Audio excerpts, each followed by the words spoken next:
Does it seem like everyone has more money than you? Maybe now everyone seems to have Birkin money, or they're all going around in these lavish trips, and you're wondering, what about me? Is there something I'm doing wrong? Well, we're going to talk about it today on the Well Twin Show to see if it's in your head, if there's still really something going on. And with that, Nadia, what are some reasons why it may seem that people have more money than you?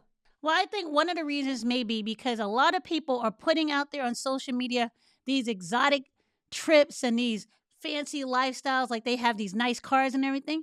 But I'm going to tell you right now, based on statistics, most of these people are fronting. More than or around half of Americans who are working consider themselves broke. And two-thirds of those people are living paycheck to paycheck. So if that's the case, then you know a lot of these people are buying those material things like clothing, cars, and maybe you have nice houses, and they're doing it on debt. So my thing is, if you feel like you feel like you're failing, and you feel like you're behind these people, and they seem like they're making more money, it may be because they feel more comfortable with debt than you are. Now, I think another reason why it may seem like people have more money is because of maybe it's the rule you're measuring with, Yeah. right? If your rule stick or your measuring stick is about how many things people own and how nice those things are, then yes, it may seem like people have more money. But those are just things. I used to think like that as well, but then I realized working on Wall Street, I found that there's a saying. It says, "Wealth whispers and money talks." And this is what I mean by that. On Wall Street at Goldman, a lot of people making a lot of money. But the loudest ones and the ones that talked about where they were going in terms of their vacations or where they went to eat dinner, they actually weren't making as much money as the guys that were pretty much quiet. I'm talking about the higher they got at Goldman and the older they were at Goldman, they became totally different people. They had no reason to actually prove anything to anyone. And these were the guys that were really making the most money. They weren't the flashy dressers, they weren't the loud guys in the room. And I noticed that and I said to myself, oh, I should be measuring it on a different, using a different rule. Not about how much you talk about how much money you make and about where you're going, but how quiet you are about the money you make. Yeah, I learned long ago, don't be impressed by what people are buying, because you don't know if they're getting a discount because they might work at that store or have somebody at that store, or even a five-finger discount. But like Five finger Nicole was saying, discount. like my thing is use different measurements of wealth, or different measurements of actually is somebody doing better, by looking at things like this. Like one of the things I look at is if a person has a lot of time during the day to work on their health, to work on their mobility. Because if you are able to put your health as a priority over actually going out and making money and working, that to me tells me you have a certain control over your schedule, and you have a certain control over your life. And it doesn't come like that if you're constantly have your time attached to your work. When you are able to separate your work from your time, and you still have money coming in, that to me is a measure of wealth. I mean, one of the biggest flex I see now from people who I know are wealthy Mhm. and not just, rich or so, that's actually showing their wealth. There's different, like, it's something that says, like, I might not tell you about my money, but there will be signs, right? Okay. I have a few friends when I see the signs, like, one, they start worrying more about their functional movement, right? They start talking about the grip strength and deep squats Yeah. and, how much organic food they have in their house, like, if they don't have white eggs in their house, that Yeah, if to I me go to is a your house and you sign. got white eggs, it's a problem. Only brown eggs, That's and they got to be pasture raised. that's telling you something that their priorities are shifting. And when they start thinking like that, I have known in the past that once you're able to start thinking like that, it means that you have the money situation covered. And now you start looking at other priorities that might be more beneficial to you in the long run in terms of lifestyle. Grip stream, deep squatting, that's all about how am I preparing my body for the next stage as I get older. Even with organic food, how am I taking care of my health? Which is another form and probably the most important form of wealth. They stop really focusing on generating money because they have that covered. And now they're working on other things that's going to be what they really need to focus on to make a difference in their life. So I think that's one of the ways I've noticed how when someone has the money aspect covered, they start working on their health and what they're putting in their bodies. No, I would agree with that. Also, I think you notice the phrase, you don't know what happens behind closed doors. My thing is, you don't know what happens in closed wallets, okay? Because Mm. there are people who may have the same job as you, but they're living a more expensive lifestyle. You don't know if they have income coming from other sources. A lot of people I know who are fully working adults still get some kind of stipend from their wealthy parents. And these are people well into their 30s, well into their 40s. And you're thinking, wow, how can you afford this? How can you afford that? Because you don't see that money coming in from their family. This can also be from other sources, like maybe they're doing side hustles, right? A lot of people are working side hustles in the dark that you may not know about, that they're spending time making that extra money so they can live the lifestyle they want. So maybe that is not for you and you don't see that, but they have extra sources of money that's coming in that can support them in case that job is not making ends meet for them. Yeah, I mean, the book The Millionaire Next Door actually talked about, when they done a study, how many people are actually supporting their grown children. Oh, So when you look at a lifestyle someone is being supported by, other people, you really can't compare yourself, or it's damaging to compare yourself to them in that way. So, like Nadia said, you can't really see a closed wallet. On top of that, I like to go back to wealth, right? If you were able to see bank statements, if you were able to see net worth, it might change your opinion or who actually is making more money than you, right? It's not about things that you see. In the book, Psychology of Money, they talk about wealth is something you cannot see because no one is walking around with their bank statements. But things that you see on the street, like a fancy car or a boat or a big house, that's actually taking money away from you, right? Because you actually have to use money to pay for those things. So they are a signal that someone is spending a lot of money, but it does not mean it's a signal that someone's saving a lot of money. So you have to understand what exactly is going on with that. no, I agree. It's not how much money you make, it's how much money you keep. So, Nicole, what if it seems like they're making more money, but they actually are more making more money than you? What is something a Yeah, person who's in that situation can do? I mean, yeah, so we started off this whole thing talking about, reasons why it may seem, and it really is some, it's like the emperor has no clothes, but Yeah. everyone thinking he does. But there are cases, and there's a lot of times where people are actually making more money than you. And Yep. that's something that has to be said because there are a lot of people doing the right things with their money and they are making more money than you. And if that's the case, then I say if you're starting to focus on it and you're starting to see that there are people actually making more money than you, take that as a wake up call and say, it's time for me to focus on my money. And there's things that I can do that control how wealthy I can become or what I can do with my money. So, the first thing you have to do a check. Are you doing as much as you can with the money that you currently have? If Nadia is saying that wealth is really how much money, not how much money you make, but how much money you're saving, then are you doing that for yourself? Are you saving money? Are you knowing what your expenses are and where your money is going? Right? You have to do an internal audit.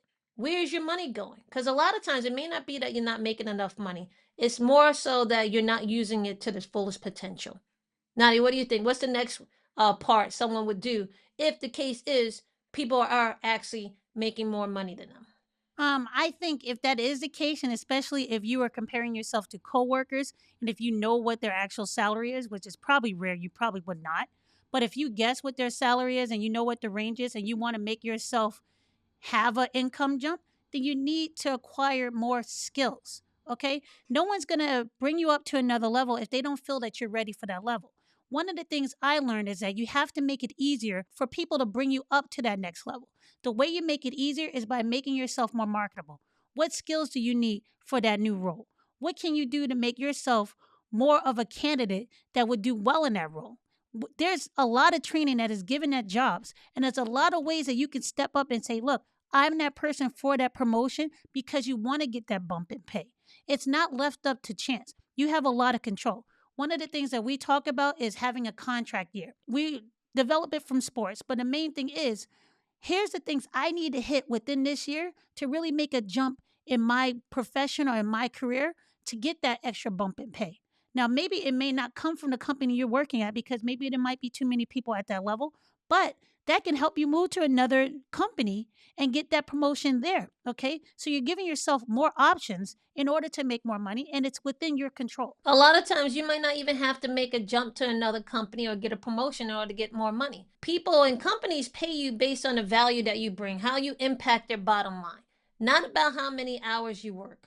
So if you stop and change your mindset about, well, I work harder than this person, I put in more hours, and you actually see how much more value that you can give that company based on the hours that you're giving them, then the game becomes changed, right? Because then you start saying no to things that don't move the needle when it comes to how to make that company money, and you start saying yes to more things that actually do have an impact.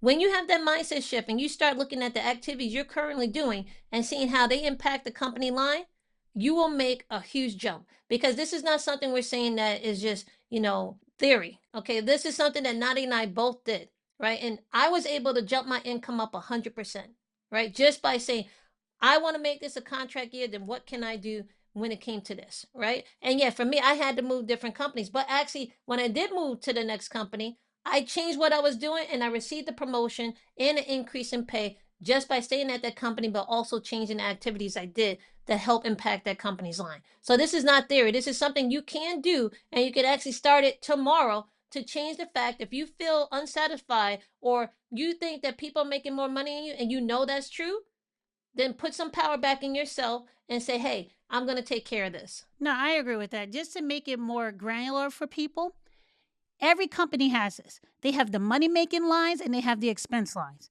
The closer you can get into those money making lines, the places where they make the sales, where they generate the revenue, that's where the real money is at. If you're in a position at your job and you're in part of the expense category of that job and you're just working, like maybe you're not anywhere near any revenue generating roles, you have to get yourself to those roles as quick as possible. Even if you have to take a more junior level in those revenue generating positions, you will eventually start making more money because that's where the money comes in. And those are the lines that are going to be cut the last if that company ever got in trouble. And then I would say the next thing, if you know people make more money than you got to ask yourself, am I comfortable in the way I'm using my money now? Are you Hmm. using your money as a tool? Are you sitting on the sidelines rather than using True. what this country has given us as the biggest wealth building tools that we have out there to actually make a jump in real wealth, not just about money? Are you in the stock market? Are you in real estate? Are you in business? Right? You got to get fed up with your situation and say, you know what? I'm not taking advantage of all the things that are in available to me. Are you in dividends? Are you taking advantage of everything that's available to you to help you get more money and to really build wealth long term? Stop looking at day to day and what people have with their cars and their houses. Okay, because that's just short term.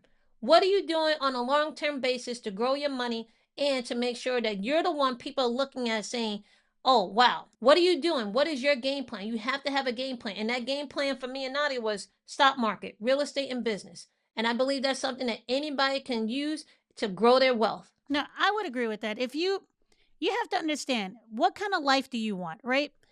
Do you want the kind of life that you want to have all the fancy things now, but you're willing to work longer for those things and make the sacrifices for those because that's what is important to you?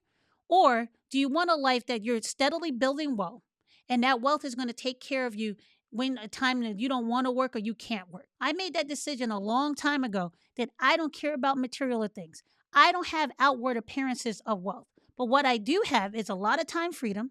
I can have control over my schedule. I have the time to spend with my kids, and that meant more to me. So I was willing to say, you know what, whatever money I have now, I'm saving it, I'm investing it, and I'm doing what I need to do to start building my wealth up and building my net worth up so that I can have that luxury of time freedom when I get older. Okay? That was the sacrifices that I made. So maybe the people who are you seeing that have outward appearances of wealth, they don't mind working at a later age than you do, right? Maybe they don't mind being in debt for a long time and living paycheck to paycheck. If you're like me, that wasn't the life I wanted to live. I rather sacrifice when I was younger to have a better life when I was older by building up my wealth in a sustainable manner and using my money as a tool. Mm-hmm. And when we're saying, it takes time, it doesn't take as much time as you may think. Exactly. People underestimate what they can do in 10 years and they overestimate what they can do in a year. So Yep. I will tell you, Nadia is one of those people that have the conversations about the grip strain and the functional movement. And Okay. I have no So white eggs in my house. and you know what? We joke about it, but this is one of the reasons why we make these videos, because we want more people to come out to lunch with us, not just on Sundays for brunch, but to go out with us on a Wednesday to work on their focus on their health, right? Because we want you to have your wealth plan taken care of. Want you to have your money in order. Want you to understand that it's not about what you see, but it's about what you save. right? So that you can have the time freedom. You can have those choices that you make, but you have to make a decision now on which way you want to go. So if you want that and you want to have a strategy, then I suggest and I offer it that you join our email list called the Wealth Pack, because this is Yep. what we're spreading. This is the message we're spreading. How you can actually do this game and it doesn't take as long as it needs to be. How you don't have to depend on one source of income. How you can actually build wealth and stop worrying about what the next man is doing and make sure that your plan is in place. Exactly. If you want to be part of that and you want to join us for lunch, hypothetically, but maybe one day we'll go out for lunch with you guys, right? If you Nicole's want to be paying. part of this community, right, then please join the Wealth Pack. The link to the Wealth Pack is down in the description below. And we would love to have you as part of this community because we have so many things we want to share and help you on your journey. We just need you to take that first step. Exactly. And if you're letting social media make you feel like you're missing out on life, just understand they're not showing you all the pieces to their puzzle. Okay. It's very easy to take a camera and show all the highlight, but they're not showing you the real truth of what that lifestyle costs. Okay. But as long as you're happy with your lifestyle and you know you're moving in the right direction, don't make that make you feel bad. Okay. Because you never know what they're willing to sacrifice to have that. Yeah, but again, let's make it clear. If you are feeling uncomfortable and it really is the reality that people are making more money than you, Yep. then you have that in your control too. There's no Exactly. reason to sit here and do nothing about it. Yep. Okay? Let's get the game plan going and be in that category of people that start admiring what you do. All right? So, with Exactly. that, if you like what we have here, give this video a like, share it with someone you care about, and also join the Wealth Pack.